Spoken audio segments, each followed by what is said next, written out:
नमस्कार मित्रों। आज का हमारा विषय है राजस्थान का इतिहास राष्ट्रीय आंदोलन के संदर्भ में।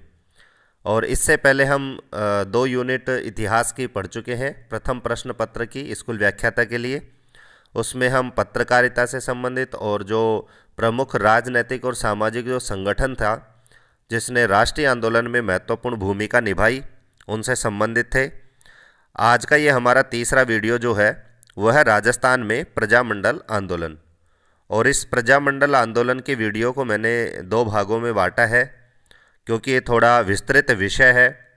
एक ही वीडियो बनाने से बड़ा होता है और बड़े वीडियो जब बनाते हैं तो उससे देखने का मन भी नहीं करता है, क्योंकि जो छोटा वीडियो है उसमें विषय वस्तु अच्छे से समझ में भी आती है और वीडियो को देखने का भी मन करता है। तो आज का हमारा विषय है राजस्थान में प्रजामंडल आंदोलन। और जिस तरह से हर यूनिट से पहले मैं पिछले प्रश्न पत्र में उस यूनिट से संबंधित आए हुए प्रश्नों पर चर्चा करता हूं, उसी तरह से यहाँ भी मैंने इस यूनिट से संबंधित एक प्रश्न पिछले प्रश्न पत्र में से लिया है। ये स्कूल व्याख्याता का प्रश्न पत्र है जो 2015 की भर्ती थी और इसकी परीक्षा लगी थी 2016 में। तो 2015 वाली जो भर्ती थी उसमें एक प्रश्न पूछा गया था कि हाड़ौती प्रजामंडल की स्थापना किसकी अध्यक्षता में की गई थी। तो ये वहाँ पर प्रश्न था जो मैंने देख के और इस यूनिट से संबंधित होने के कारण इसको यहाँ पर लिया है। तो प्रजामंडल आंदोलन मैंने जब वीडियो तैयार करने के लिए 2-3 पुस्तकों से इसको पढ़ा तो वहाँ पर हाड़ौती प्रजामंडल की स्थापना की जो अध्यक्षता है वो नयनूराम शर्मा बताया गया है। लेकिन आरपीएससी की जो आंसर की थी उस पर बहुत सारे ऑब्जेक्शन लगे थे 2015 वाले में, और लगभग उसमें 14-15 प्रश्नों पर आपत्ति दर्ज हुई थी और वो डिलीट हुए थे। उनमें ये प्रश्न भी शामिल था। तो इसका जो जवाब है आज भी हम पढ़ेंगे वो नयनूराम शर्मा ही था। लेकिन आगे से आपको भी पता है कि हर परीक्षा में विवादित प्रश्न होते हैं, और जिस तरह से आप देख रहे हैं हमारी जो लगातार जो यूनिटें आ रही हैं उसमें जो सन है उसमें भी आपको कई जगह कन्फ्यूजन मिल रहा होगा, और इस हाड़ौती प्रजामंडल में भी ऐसा ही कुछ था। और इसी तरह से आगे भी जो हम प्रजामंडल पढ़ेंगे आज उनमें भी आपको 1-2 प्रजामंडल की जो स्थापना का जो सन है वो कहीं कहीं पर अलग मिलता है। तो ऐसा होता है तो वो सभी के साथ होगा, क्योंकि विवादित प्रश्न है वो केवल आपका नहीं सबका होता है। तो आपको जो भी है मैंने अच्छी तरह से 2-4 जगह मैच करके इनके जो स्थापना का जो सन है वो लिखा है। तो इस तरह से आज हम चर्चा कर देंगे प्रजामंडल आंदोलन, क्योंकि ये हमारे विषय में है। आप देख सकते हैं क्योंकि पिछले सत्र की जो परीक्षा है उसमें ये पूछा भी गया था। तो सबसे पहले हम देखते हैं राजस्थान में जो प्रजामंडल आंदोलन है उसमें 1 नंबर पर है जयपुर प्रजामंडल, और इसकी स्थापना होती है 1931 को। तो हमें हर प्रजामंडल में 2 चीज़ें विशेष रूप से याद रखनी है। एक तो कौन से प्रजामंडल की स्थापना कौन से वर्ष हुई और उसकी स्थापना किसके द्वारा की गई। ये 2 चीज़ें बहुत ही महत्वपूर्ण हैं। और वीडियो के अंत में जब इसका दूसरा पार्ट आएगा वहाँ पर सार रूप में भी मैं आपको बता दूंगा कि किस तरह से कौन और क्या है कब इसकी स्थापना हुई थी। तो वहाँ पर आपको याद करने में दिक्कत नहीं होगी, वो दूसरे पार्ट के अंत में आपको मिल जाएगा। यहाँ पर थोड़ी डिटेल भी देखें कभी कभी, क्योंकि परीक्षाओं का जो स्तर है वो दिन प्रतिदिन बढ़ता जा रहा है, तो थोड़ी इसकी जो विस्तार से इसकी जानकारी है वो भी प्राप्त करना आवश्यक है। तो जयपुर प्रजामंडल की स्थापना होती है 1931। कपूर चंद पाटनी ने जयपुर प्रजामंडल का गठन किया, यानी जयपुर प्रजामंडल की स्थापना 1931 में किसके द्वारा की गई? कपूर चंद पाटनी। और राजस्थान का ये प्रथम प्रजामंडल था। तो यहाँ भी एक प्रश्न बनता है कि राजस्थान का प्रथम प्रजामंडल कौन सा है, तो उसका भी जवाब होगा जयपुर प्रजामंडल। अगला बिंदु है 1936 में जमनालाल बजाज और हीरालाल शास्त्री के प्रयासों से प्रजामंडल का पुनर्गठन किया गया। तो ये दूसरा जो सन है जो प्रथम बार इसका जो गठन किया गया वो किन्हीं कारणों से विफल रहा, और 1936 में जयपुर प्रजामंडल को पुनर्गठित किया गया। किसके द्वारा? जमनालाल बजाज और हीरालाल शास्त्री के द्वारा। और इस पुनर्गठन में जो सहयोगी रहे वो हैं बाबा हरिश्चंद्र, टीकाराम पालीवाल और लादूराम जोशी। ये सहयोगियों के नाम हमें याद इसलिए रखना है क्योंकि आजकल चाहे वो इतिहास का प्रश्न हो, चाहे वो पॉलिटी का प्रश्न हो, चाहे वो स्कूल मैनेजमेंट का हो, 2-3 प्रश्न तथ्यात्मक प्रश्न पूछे जाते हैं। तो इन सहयोगियों से प्रश्न बन सकता है कि जयपुर प्रजामंडल में निम्न में से कौन सहयोगी नहीं है। 4 ऑप्शन में 3 नाम इनमें से आपको दे देता है और एक नाम दूसरे प्रजामंडल के सहयोगी का दे देता है, और फिर नीचे कूट में से आपको जवाब चयन करना होता है, ए व बी, ए बी सी। तो इस तरह से हमें इन सहयोगियों को भी थोड़ी सरसरी निगाह से या फिर अच्छी तरह से इनको याद रखना है, क्योंकि हमें हमारा टारगेट है कि हमारा कैसा भी प्रश्न हो किसी भी टॉपिक से संबंधित वो गलत ना हो। तो पुनर्गठन में सहयोगियों को भी आपको याद रखना है। मुख्य मुख्य जो प्रजामंडल हैं उनके सहयोगियों के नाम मैंने यहाँ पर लिखे हैं।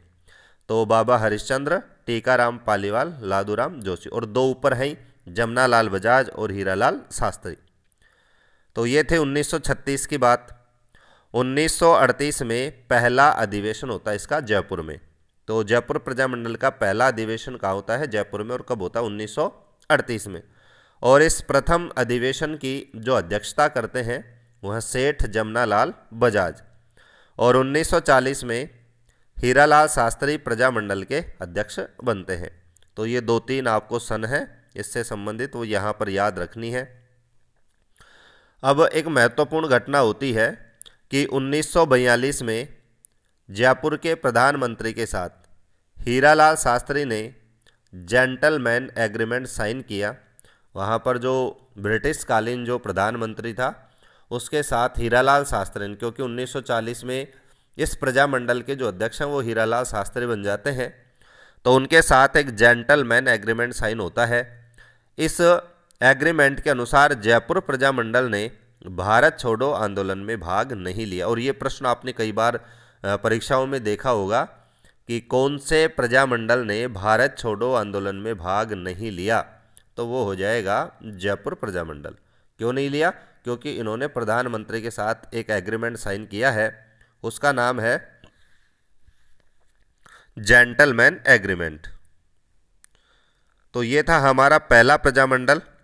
उसके बाद दूसरे नंबर पर आता है बूंदी प्रजामंडल। इसकी स्थापना भी होती है 1931। तो जयपुर की भी 1931 और बूंदी की भी 1931। स्थापना कांतिलाल की अध्यक्षता में, और ये कांतिलाल चौथा ना आपको याद रखना है क्योंकि 2 कांतिलाल हैं, आगे एक और आएगा। तो बूंदी प्रजामंडल की स्थापना कांतिलाल चौथाना की अध्यक्षता में की गई। 1937 में प्रजामंडल के तत्कालीन अध्यक्ष ऋषि दत्त मेहता को 3 वर्षों तक राज्य से निर्वासित कर दिया गया और उनकी अनुपस्थिति में ब्रज सुंदर शर्मा ने नेतृत्व संभाला। तो 1931 में इसकी स्थापना होती है और 1937 में जब ये प्रजामंडल अपनी सफलता की ओर अग्रसर होता है तो इसको दबाने के लिए 1937 में जो इसका अध्यक्ष था, क्योंकि किसी भी प्रजामंडल में अध्यक्ष की बहुत महत्वपूर्ण भूमिका होती थी, तो 1937 में तत्कालीन जो अध्यक्ष थे ऋषि दत्त मेहता, उनको गिरफ्तार करके और 3 वर्षों तक राज्य से निर्वासित कर दिया जाता है। तो उनकी अनुपस्थिति में ब्रज सुंदर शर्मा ने इसका नेतृत्व संभाला। अन्य इसके जो प्रमुख सहयोगी रहे हैं बूंदी प्रजामंडल के, वो हैं नित्यानंद सागर, गोपाल लाल कोटिया, गोपाल लाल जोशी, मोतीलाल अग्रवाल और पूनम चंद्र। तो जिस तरह से ऊपर हमने देखा है जयपुर प्रजामंडल के सहयोगी, उसी तरह से इनको भी आपको याद रखना है। तीसरे नंबर का आज का हमारा प्रजामंडल है हाड़ौती प्रजामंडल, और ये अभी आपने देखा भी होगा जो 2015 का जो व्याख्याता का पेपर था उसमें इसी प्रजामंडल से प्रश्न बना था। हाड़ौती प्रजामंडल की स्थापना की बात करें तो इसकी स्थापना होती है 1934 और इसके जो संस्थापक हैं वो है पंडित नैनूराम शर्मा। सहयोगी रहे हैं प्रभुलाल विजय, अभिन्न हरि, और राजनैतिक रूप से अधिक सक्रिय नहीं हो पाई। ये जो प्रजामंडल है वो राजनैतिक रूप से अधिक सक्रिय नहीं हो पाया, इसीलिए अगला हमारा एक प्रजामंडल आएगा कोटा प्रजामंडल, उसकी स्थापना की गई। क्योंकि हाड़ौती प्रजामंडल यदि विफल नहीं होता तो कोटा प्रजामंडल की स्थापना की आवश्यकता नहीं होती। लेकिन हाड़ौती प्रजामंडल आप जैसे अगला तीसरा जो बिंदु इसमें देख सकते हैं कि राजनीतिक रूप से सक्रिय नहीं हो पाया यानी सफल नहीं हो पाया, इसीलिए कोटा प्रजामंडल की स्थापना की जरूरत पड़ी।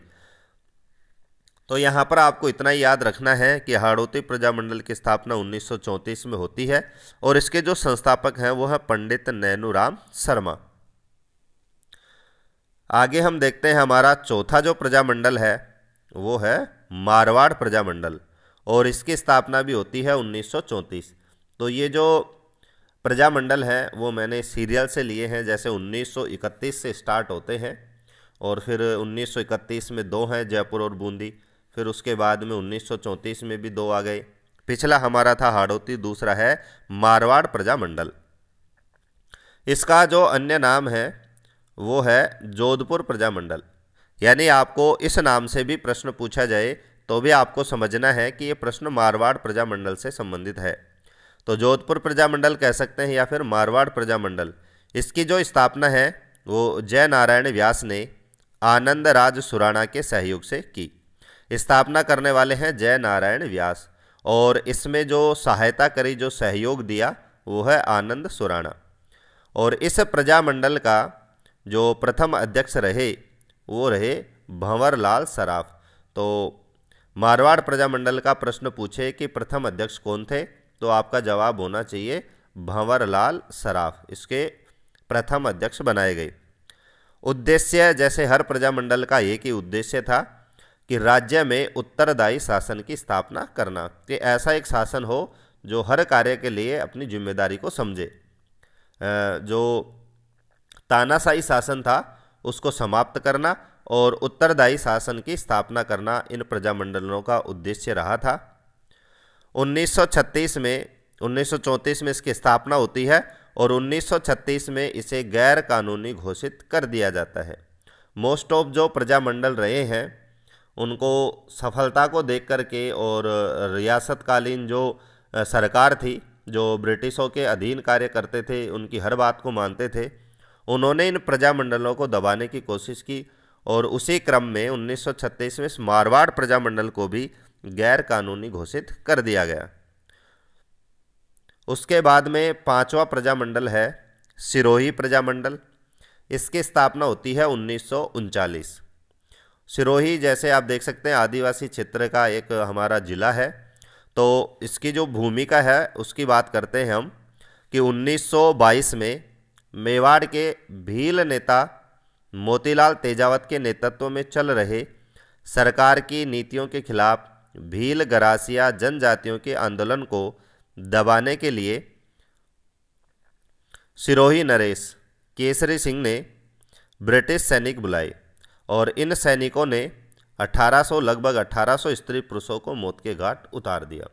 तो 1922 में ये हम आगे भी जब हमारे भील आंदोलन, कृषि आंदोलन आएंगे वहाँ भी पढ़ेंगे, लेकिन इस आंदोलन से संबंध रखने के कारण यहाँ इस बिंदु को देना आवश्यक था कि 1922 में जो भील आंदोलन के जो नेता थे मोतीलाल तेजावत, वो एक सभा कर रहे थे सरकार की नीतियों के खिलाफ। उनकी जो लागबाग नीतियाँ थी, कर व्यवस्थाएँ थी, उनके खिलाफ इनका एक आंदोलन था और ये सभा कर रहे थे।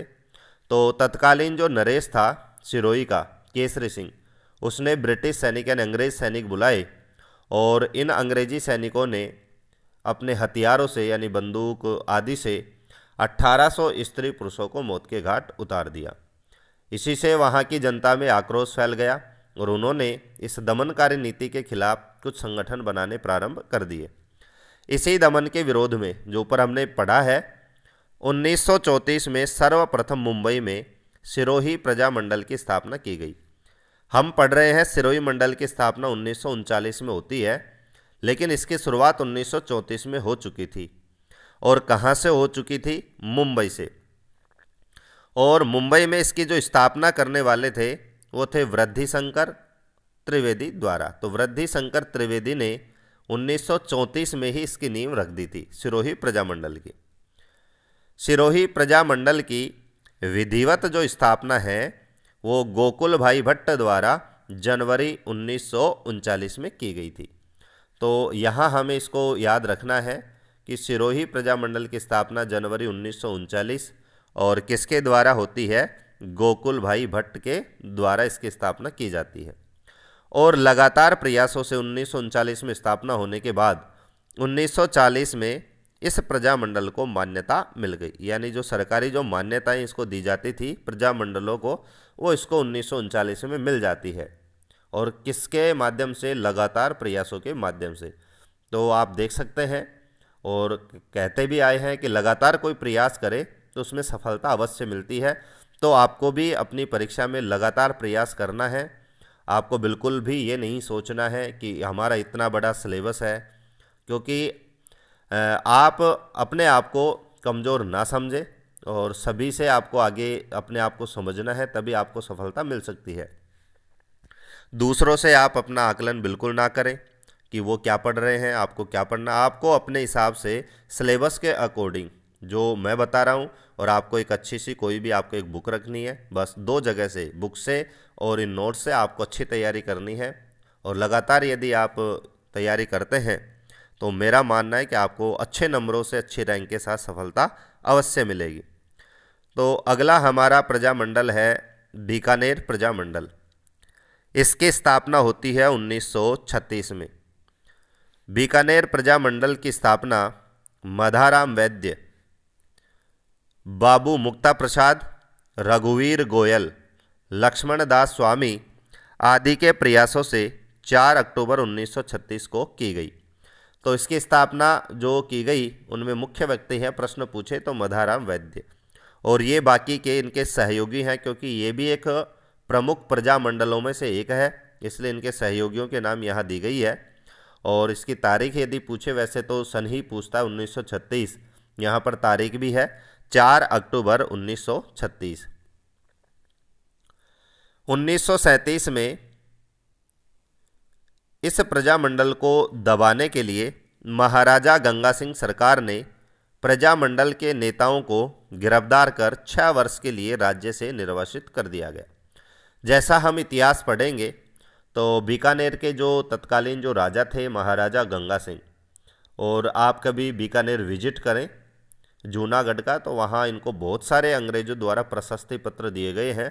हर दीवार पे आपको प्रशस्ति पत्र मिल जाएगा, क्योंकि इन्होंने अंग्रेजों का बहुत ज़्यादा साथ दिया था। तो उसी के फलस्वरूप इन्होंने 1937 में इस बीकानेर प्रजामंडल को दबाने के लिए इनके जो प्रमुख नेता थे इनको गिरफ्तार करवा दिया और बीकानेर राज्य से इनको 6 वर्ष के लिए राज्य से निर्वासित कर दिया। 1942 में इसी दिशा में दूसरे प्रयास के रूप में बीकानेर राज्य परिषद की स्थापना की गई। यानी जब प्रजामंडल आंदोलन दबता हुआ नजर आया तो यहाँ के सेनानियों ने जो स्वतंत्रता में और देश को आज़ाद करवाने में जो प्रयास कर रहे थे और राज्य में उत्तरदायी शासन की स्थापना करना चाहते थे, उन्होंने ही 1942 में बीकानेर राज्य परिषद की स्थापना की। अगला हमारा प्रजामंडल है कोटा प्रजामंडल। कोटा प्रजामंडल की स्थापना होती है 1939। जैसा मैं हाड़ौती प्रजामंडल के समय भी आपको बता चुका हूं, तो यहाँ भी मैंने लिख दिया ताकि आपको याद रहे कि हाड़ौती प्रजामंडल की विफलता के फलस्वरूप पंडित नयनूराम शर्मा तथा अभिन्न हरि के प्रयासों से 1939 में कोटा प्रजामंडल की स्थापना की गई। तो कोटा प्रजामंडल की स्थापना भी नैनूराम शर्मा के द्वारा की गई और किसकी सहायता से? अभिन्न हरि के प्रयासों के माध्यम से। ये अभिन्न हरि हम पढ़ चुके हैं, हमारे जो प्रमुख संगठन थे वहाँ पर भी इनका नाम आया था। और कोटा प्रजामंडल की स्थापना होती है 1939 में। क्यों? क्योंकि हाड़ौती प्रजामंडल की विफलता के कारण। और इसके जो अध्यक्ष हैं वो बनते हैं पंडित नैनूराम शर्मा। कोटा प्रजामंडल का प्रथम अधिवेशन मांगरोल 12 में होता है और 1939 में पंडित नैनूराम शर्मा की अध्यक्षता में किया जाता है। तो 1939 में इसकी स्थापना होती है और 1939 में ही इसका प्रथम अधिवेशन आयोजित किया जाता है। और वो किया जाता है मांगरोल स्थान पर, जो वर्तमान जो बारां जिला है उसमें है।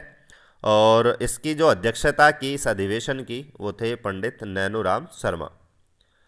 14 अक्टूबर 1941 को पंडित नैनूराम शर्मा की हत्या कर दी जाती है, क्योंकि आप देख सकते हैं कि पंडित नैनूराम शर्मा ने जो कोटा क्षेत्र था उसमें जन जागृति का सबसे ज़्यादा कार्य किया था। उन्होंने पहले हाड़ौती प्रजामंडल की स्थापना की, फिर उसकी विफलता के बाद उन्होंने कोटा प्रजामंडल की स्थापना की। तो इसी चीज़ से नाराज होकर के और जो इनके विरोधी थे उन्होंने 14 अक्टूबर 1941 को ये कहीं जा रहे थे, उसी यात्रा के दौरान इनकी हत्या कर दी जाती है। और इनकी हत्या के बाद में जो कोटा प्रजामंडल का जो नेतृत्व है वो अभिन्न हरि, जो इनके प्रमुख सहयोगी रहे हैं, उनके हाथों में आ जाती है, यानी उसका नेतृत्व फिर अभिन्न हरि करते हैं। अगला हमारा प्रजामंडल है मेवाड़ प्रजामंडल। इसकी स्थापना होती है 1938।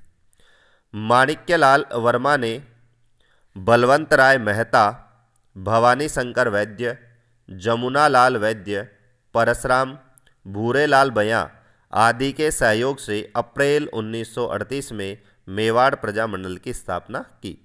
तो प्रश्न बनता है कि मेवाड़ प्रजामंडल की स्थापना किसने की? तो हमारा जवाब होगा माणिक्यलाल वर्मा। सहयोगियों से संबंधित प्रश्न पूछा जाए तो बलवंत राय, भवानी शंकर, जमुनालाल, परसराम और भूरेलाल, और स्थापना का जो सन है वो है 1938। इसके प्रथम जो अध्यक्ष हैं मेवाड़ प्रजामंडल के वो रहे हैं बलवंत सिंह मेहता को बनाया गया। तो अध्यक्ष की बात करें, संस्थापक तो आपको वो याद रखना है, और यहाँ आपको अध्यक्ष याद रखना है बलवंत सिंह मेहता। माणिक्यलाल वर्मा संस्थापक, बलवंत सिंह मेहता अध्यक्ष। उदयपुर के, क्योंकि उदयपुर क्षेत्र को ही हम मेवाड़ के नाम से जानते हैं, तो उदयपुर के तत्कालीन प्रधानमंत्री धर्मनारायण ने इसे गैर कानूनी घोषित कर दिया और माणिक्यलाल वर्मा को, जो इसके संस्थापक रहे हैं, उनको मेवाड़ से निष्कासित कर दिया गया। और ये घटना लगभग हर प्रजामंडल के साथ हुई थी। तो इसी तरह से उदयपुर में भी इसको गैर कानूनी घोषित कर दिया, और जो प्रमुख है, जो इसमें सहयोगी हैं, प्रमुख जो एक्टिव पर्सन थे माणिक्यलाल वर्मा, उनको मेवाड़ से निष्कासित कर दिया जाता है। अगला हमारा 9वें नंबर का प्रजामंडल है अलवर प्रजामंडल। इसकी स्थापना होती है 1938। कहीं कहीं पर 1939 भी मिलती है, लेकिन अधिकांश जो इसकी जो सन मानी जाती है वो है 1938। स्थापना, यानी इनकी जो स्थापना करने वाले थे वो है हरि नारायण शर्मा, और इसके जो अध्यक्ष हैं वो भी हरि नारायण शर्मा ही थे। तो अध्यक्षता भी इन्होंने की और स्थापना भी हरि नारायण शर्मा ने ही की है। और अलवर प्रजामंडल में जो सहयोगी रहे हैं हरि नारायण शर्मा के, वो है कुंज बिहारी मोदी, लक्ष्मण स्वरूप त्रिपाठी, इंद्र सिंह आज़ाद, नथुराम मोदी और मंगल सिंह। इनको भी आपको याद रखना है।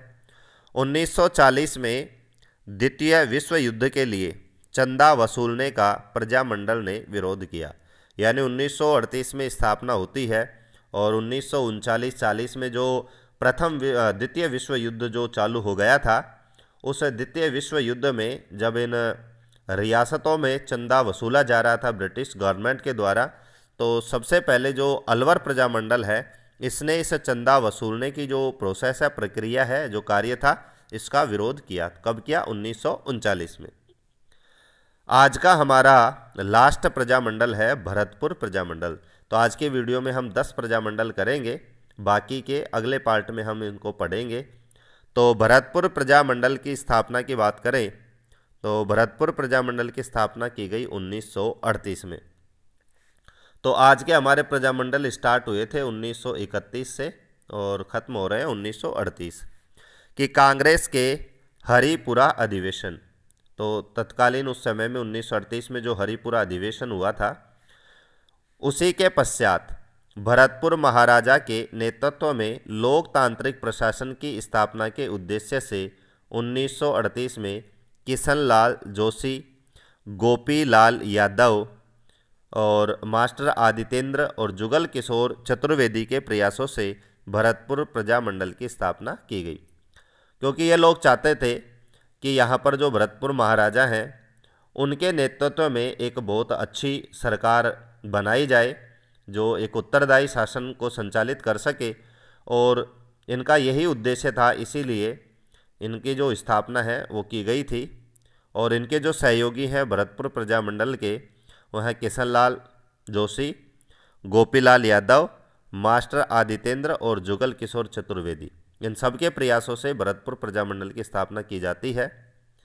अगला बिंदु है भरतपुर प्रजामंडल से संबंधित कि गोपीलाल यादव को प्रजामंडल का प्रथम अध्यक्ष बनाया गया। तो प्रथम अध्यक्ष की बात करें तो प्रथम अध्यक्ष रहे हैं गोपीलाल यादव। ठाकुर देशराज और रेवती शरण शर्मा को उपाध्यक्ष बनाया जाता है। कभी कभी उपाध्यक्ष से संबंधित प्रश्न पूछे तो यहाँ पर जानकारी मिली थी, तो मैंने आपको बता दी है कि ठाकुर देशराज और रेवती शरण शर्मा को भरतपुर प्रजामंडल का उपाध्यक्ष बनाया गया। तो ये थे आज की वीडियो में हमारे प्रमुख 10 प्रजामंडल, और हर परीक्षा में, चाहे वो फर्स्ट ग्रेड हो, सेकंड ग्रेड में, तो अनिवार्य रूप से आप देख ही सकते हैं कि एक प्रश्न इनसे अवश्य मिलता है, या फिर आप जो कर्मचारी चयन बोर्ड आयोग है हमारा, उसमें भी कोई भी प्रश्न पत्र उठा के देखेंगे तो इन प्रजामंडलों से संबंधित आपको प्रश्न मिलेगा। तो बहुत ही महत्वपूर्ण विषय था ये। आपको ये विषय कैसा लगा, समझाने की शैली कैसी रही, और जो इसका जो मैटर था वो आपको कैसा लगा, फीडबैक देने के लिए आपके कमेंट की प्रतीक्षा में हम हैं। बिल्कुल आपके कमेंट पढ़ते हैं, आपके कमेंट्स का हम जवाब भी देते हैं, और आपके सकारात्मक कमेंट्स पढ़ करके हमें वीडियो को अच्छा बनाने का जो फीडबैक है वो मिलता है, प्रेरणा मिलती है। तो फीडबैक अवश्य दें और ज़्यादा से ज़्यादा अपने मित्रों के साथ इसको शेयर करें। धन्यवाद।